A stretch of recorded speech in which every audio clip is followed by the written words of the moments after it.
Declaring that we're on the brink of financial ruin might be a little dramatic, but 2023 is off to a horrid start. Let's talk all about it. Hello everyone, welcome back to my channel, or welcome if you're new. In today's video, we're gonna be updating our 2023 budget that we just created. Because here's the thing, it's just hitting the fan. So in 2023, I got a medical bill. I'm trying to figure out if I have to pay this bill or not because I don't understand. I went to my annual medical exam or whatever in December, and they always take my labs, and I got a bill from LabCorp. Is that what you call it? Yeah, and it says that's what I owe. So it very much feels like a bill. However, I have not confirmed if I have to pay that or not. I don't understand why I would need to pay for my labs. However, I can confirm that the health insurance that I have through the public school system is absolute literal trash. So I could very much have to pay that bill. So that's a 4-figure number. There's that. Next up, my husband has decided to embark on a new journey, which we kind of knew about, but we didn't know the exact amount of what this might run us. Altogether, I think it's gonna easily be a 5-figure amount. Did I say the medical bill was 4 figures? If I didn't, that's what I meant. This new journey would potentially be a 5-figure amount. I'll let him talk about that. And we just finalized the details, or he finalized the decision to do that just a couple days ago. We were actually at the car dealership getting his car serviced when we were told that the Prius is about to die. The hybrid battery is going to die at any moment. Could be next week, could be tomorrow, could be 6 months from now. And so that is also a 4-figure number, nearly $5,000 to get the Prius repaired. It's a lot going on, a lot of expenses. And so I thought maybe I would come home today after speaking to our financial advisor. I spoke with him earlier today to ask him to please advise. So basically what we decided on, although my husband and I already had a conversation prior to talking with him, is that we would, at least for the first half of this year, I hate to say it, but pause our additional investing, which currently is $2,000 per month. That would then automatically free up $12,000. And if we pause it for the entire year, that frees up $24,000. So what we're gonna do today is I'm gonna walk you through updating this budget. Okay, so first things first, let's take a look at these notes. So for the car insurance, we pay car insurance every 6 months. We try to save up about $1,000 or budget about $1,000. It's a pretty steep amount of money, make no mistake, but we just kind of prepare for the worst because it could be 800, it could be 900, it could be 1,000. It kind of just depends on, you know, a bunch of different factors, mainly if we don't get any more speeding tickets, which we haven't in a while, just so we're clear, but we save up about $1,000 for that every 6 months, and that is captured within our sinking funds, which we'll talk about momentarily. HOA fees, I don't think are a real thing. I don't think we have an HOA anymore, so I don't need to account for that. For SiriusXM, we pay that every 6 months, and we're saving for that within our sinking funds. Walmart Plus, every June at $98, we're saving for that within our sinking funds. For my cell phone bill and my husband's cell phone bill, we are paying those at different times, this is an interesting situation. We have Mint Mobile, and you can kind of pay your bill for 3 months or 6 months or a year. So we just kind of do whatever. And we are counting those as part of our monthly budget. So we're not saving up for those expenses. And then we have termite control, which we pay yearly, and we are saving up for that. So for the notes, that is pretty much it. I guess I do maybe want to notate maybe down here that I do have, we have been invited to a planner meetup. So that's an event we haven't finalized the details, but that's in June, I think. If it's through the business, then it's not gonna impact our budget whatsoever, but I just want to notate it in here. We have a family reunion. I'm gonna put reunion in July. Because we're going home, we don't really have to pay that much money or anything, so I'm not really anticipating spending a bunch of money on that. I think that our shopping budget could cover it. And then we have, I mean, outside of our birthdays and stuff like that, that's pretty much it. We don't have any major trips planned for the year of 2023. We don't have any new stuff that's pretty much it. I was gonna be in a wedding, but I don't think there will be a wedding anymore, so I don't think I need to cover that. And then that's pretty much all that I can think of. But again, neither of those really are gonna require any budget changes, so to speak. So let's look at this new budget that I've created. So I think we still should aim to live off of $6,500 per month. And like I mentioned before, I'm not the only person who works full time around here. Just for privacy reasons, I just put all of our income in one line item and I just put it at the top. So I put it in my line item, but we are looking to live off of $6,500 per month. We could technically pay ourselves more, and we might have to, depending on how this year is shaping up, but we're looking to live off of $6,500. If we do that, then the premise of this is that we don't have to pay ourselves any money from the business, and this is a better plan because we then get to reinvest that money back into the business, which is ideal. So that's kind of the whole purpose of this. So that's why we get to dictate how much money we live off of.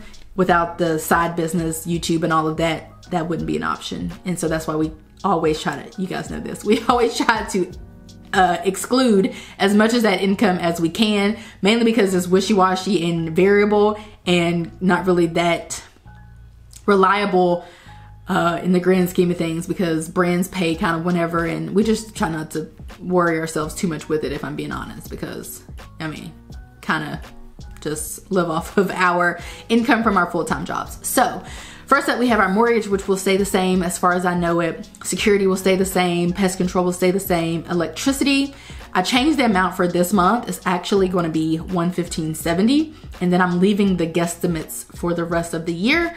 Cell phones, that's exact amounts as of right now, provided, you know, nothing changes or they don't charge more. Internet has gone up $1 to $61.80. Water/sewer this month has been updated. I think I had $56.67, which was the amount from December, but in January it's going to be $66.21. So I updated the water/sewer, and then I also just put 65 for the rest of the year and updated that as well, because water is like double nowadays, which is strange. Cable should be the same. Even if it did go up, we'd cancel it in a heartbeat because it's Sling TV. I have student loans the same, with me, you know, with my husband's being paid off at the end of the forbearance, and then maybe my loans being me having to pay those after the forbearance. So I'm just gonna budget $250 and leave that. I've left that the same. Life insurance, we're locked in at that price for some years, so we're good.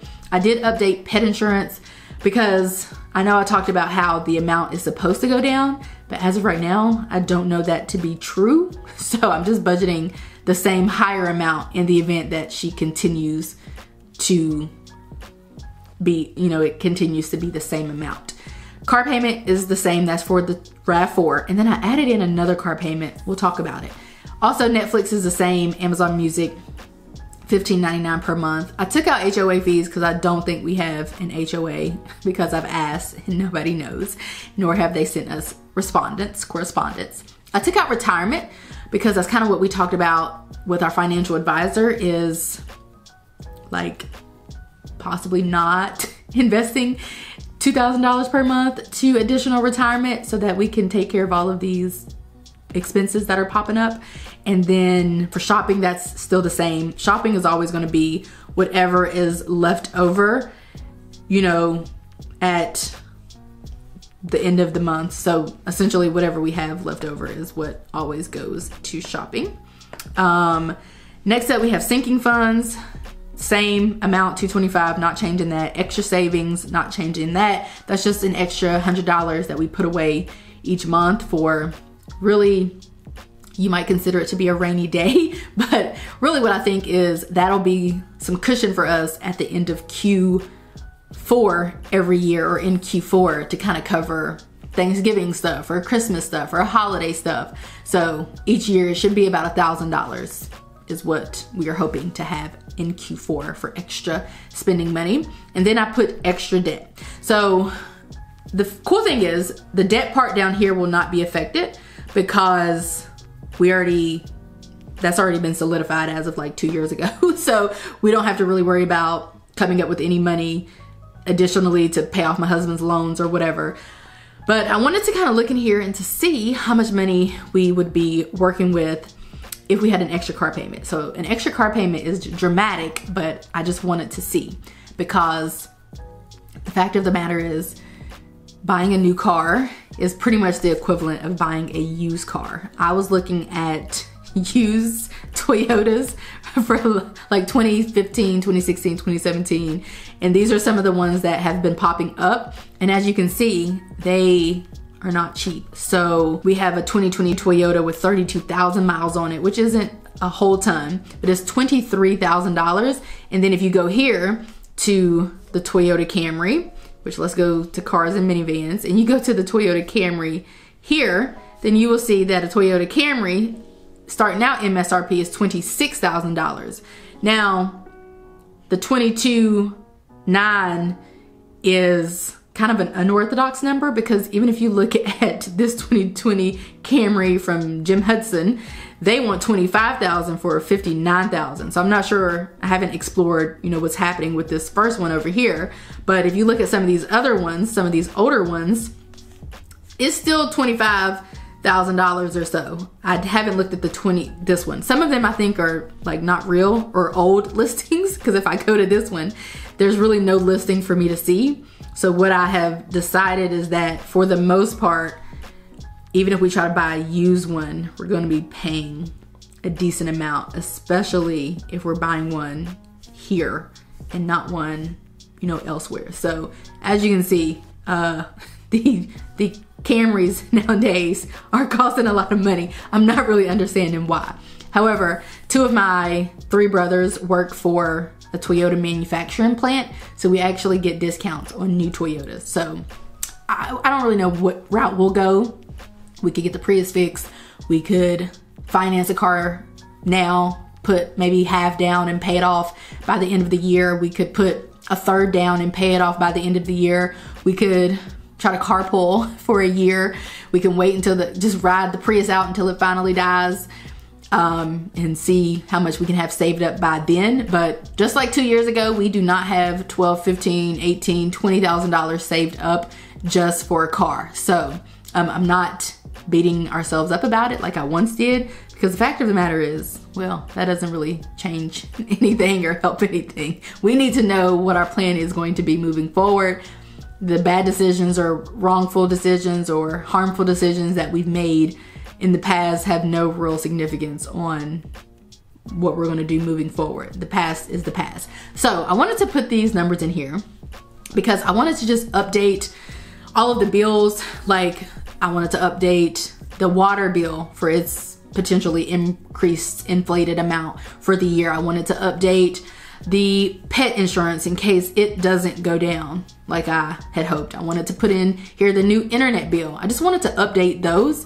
And what I found is that because the updates that I've made aren't really that significant in the grand scheme of things, then our monthly budget and our annual budget doesn't really change a whole ton, because the differences between the new amounts and the old amounts of those bills that I updated is not that great. The difference isn't that great. So I put in here a car payment, like worst case scenario. Like, let's say we have a $300 car payment for the entire year with the plans of maybe paying off the car within the year. Just depends on what our interest rate is and all of that kind of stuff. I don't know. I don't know what the plan is. Again, fix the Prius, save up and carpool until the Prius dies to purchase another vehicle, like a used vehicle. We're only gonna buy a Toyota, by the way, Toyota gang. Or finance a vehicle and pay it off. We have a number of options, which I'm thankful for, but I'm just putting in the worst case scenario, which kind of is the best case scenario. It's just the most expensive, because if we get rid of this old Prius that is going to be broken down on the side of the road any minute, and if we choose not to invest $5,000 in it, and we choose to put that money towards a new vehicle, whether it's a $15,000 vehicle or a $20,000 vehicle, I just want to kind of see what's happening here. You know, what we can do. So it looks like if we did have a car payment, we would end up paying about $3,600 for the year for a car payment, you know, give or take. And then that leaves the extra money here, which I put in extra debt. So if I were to erase it, from extra debt, you would see $1895.46 as what is remaining. But I'm just putting it towards extra debt in the event that we are going to put that towards a car payment, like an extra car payment. Or if we're going to put that towards saving up for a car, as an example. Like if we were going to do that, I would erase the car payment and erase that. And that gives us $21.95 roughly saved this month, or in January, or most of the months really moving forward, for saving up for a new car. We don't have to put this towards extra debt. It could really go towards savings, but we'll just put it towards extra debt since I already have the extra savings category and sinking funds, and those are kind of solid numbers. So as you can see, each month we'll have about $2,000 that we can either save or put towards fixing the Prius, which I think we could just fix the Prius now and just take that money from savings and it not be a thing. But you know, an emergency fund is for an emergency. We do not have $10, $15, or $20,000 saved up specifically for a car. So we're kind of in not so great, not ideal situation, but you know, here we are. So we have about $2,000 that we could put towards a car of whatever route we go. The cool thing is that we were putting about $2,000 towards extra retirement, which now means that we would be putting that money towards buying a new car, or you know, getting the car replaced, or buying a used car, that type of thing. Hello? Hello? Not you coming in at the perfect time. So I was looking at our annual budget. My husband's home from work. Yeah, you recording? I am. It's okay, you can come in. It's about money and you and all that. And so I was looking at our annual budget and I updated some of our numbers, like our water, sewer, and internet, and some of the new bills that I've gotten, which I think are going to, you know, maintain about the same amount each month moving forward. Like our water used to be like 40, like 30 something. Now it's 66.21. I'm not really sure. We're not really using more water. Certainly aren't bathing more, so I'm not really sure what's going on. So anyway, I just updated the numbers. I'm bathing more. I just a little bit more. updated the numbers. And so what I have found is that because the numbers haven't changed too much, you know, due to my updating them and all of that, and after I remove the retirement, we still end up with about the same amount per month to work with. So even though we're not contributing to retirement anymore, we still have about $21.95 this month to, you know, put towards some financial goal. And then each month after that, it's about the same amount. Basically, like, it shakes out to be about $2,000 a month, which is pretty much what we were looking at when it came to retirement, which was about $24,000 per year. So I was looking at, where did that go? That amount go? It deleted. It did, because I deleted the whole thing. I need to put it at 0 instead of deleting it, right? No, I don't know what's happening. I'm just gonna put it back up here. 2195.46. Oh yeah, then that'll make it 0. Oh, I see what I'm doing. I'm messing up the whole thing. Okay, okay, just screwing up everywhere. All right, so here's the thing. So therefore, that leaves us with about 21,000 is the extra debt category. So at the end of the year, about 21,000, roughly, well, a little bit more actually, because I put in a car payment up here. I put in like if we had a $300 car payment. So let me show you what I'm looking at. So basically we had a car payment for $300. That would be about $3,600 that we're putting towards our car payment, like if we had one, as an example. And then that would leave about 21,000 that we can then start playing with, because if you add up that and 3,600, you get about 24,000, sorry, which was the amount that we kind of had originally that we were working with. Does that make sense? So basically what this tells me is that, you know, we can pay off my medical bill now if it's a medical bill. I tried to call, they didn't answer. So I don't know if I have to pay it. So if I do or don't, we can just pay that because it's not that much. Of course, we have what you might be embarking on, which I haven't shared. Maybe like, let's say like $4,000, $4,000 or $5,000 for the year, maybe. Okay, that's not that big of a deal. But the main thing is this car situation. So basically what this tells us is when we walk away from the dealership, we have, if we get a new car or an older used car, which I was looking at, older Camrys and they ain't much cheaper than They not. You looked at it too? Yeah. I was like, what in the world is That's happening? how much they was when they like first came out. I'm like, how is this 2019 24? And if you go to the MSRP for this Camry, it's 26 for 2023. Mm-hmm. And she said, I was talking to somebody at the dealership, you know, Mecca. She was saying it's gone up a little bit in 2023. And I'm like, it has no choice because if this is the price. Yeah, that 2019 is more than the new one. It has 43. That is wild. So the moral of the story is, let's say we walked away from the dealership, okay, with like a $24,000 balance, which is a lot of money. I think we can put down enough to not have that be the case. But even if we actually realistically set a goal to pay off a $24,000 car, that's a dramatic amount. I'm just saying that's what like we could feasibly do, because I think your thing is going to be broken up over. Yeah, for sure. Yeah, so I don't think it's going to be like that great of an impact. Thank you for helping me to realize that, because you know, if you ask me, we're on the brink of financial ruin. So just dealing with a car situation, if we can walk away with like a $25,000 balance, we would be fine. My only issue with going to the dealership now is that I would be in there until the end of the day. Although I'm got not somewhere to be. Now he got somewhere to be. Where he going? Game. Oh, what time is that? 6. Oh, so I guess. They're playing my school. Okay. Well, I told you they have a white Camry coming in with a sunroof, didn't I? Oh, no. Oh, I didn't? Oh, well, that's what she said. We'll talk about it momentarily. Hell yeah, SE, wait, which one's that? SE's above it? Yeah. That one, because that one has. How much is that one gonna be? It's gonna be a lot. That one, because that has the mirror stuff. Like, it has the fancy features. You know what I'm talking about? So anyway, what are you thinking? Sounds good for a new car. Huh? Sounds good for a new car. Are you thinking that we need to try something else? I was also looking at the events that we have coming up, and we really just have that family reunion in July. So like, basically this is a pretty solid budget is what I'm trying to say.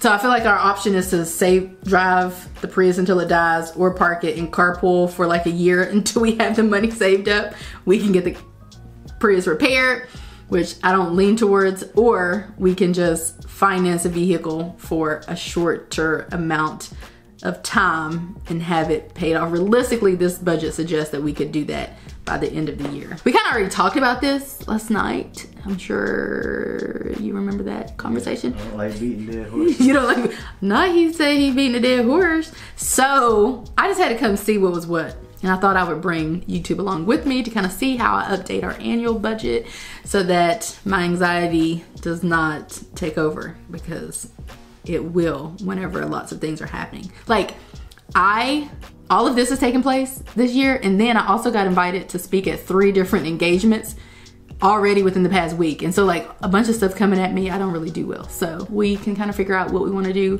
moving forward, not in any rush until the Prius dies, and then we will be. I hope that you guys enjoyed this video. If you did, give it a like, subscribe. If you're new and if you're liking what you're seeing, go follow Mr. Budgets on Instagram and YouTube. And YouTube, because I'm coming back. Bye guys.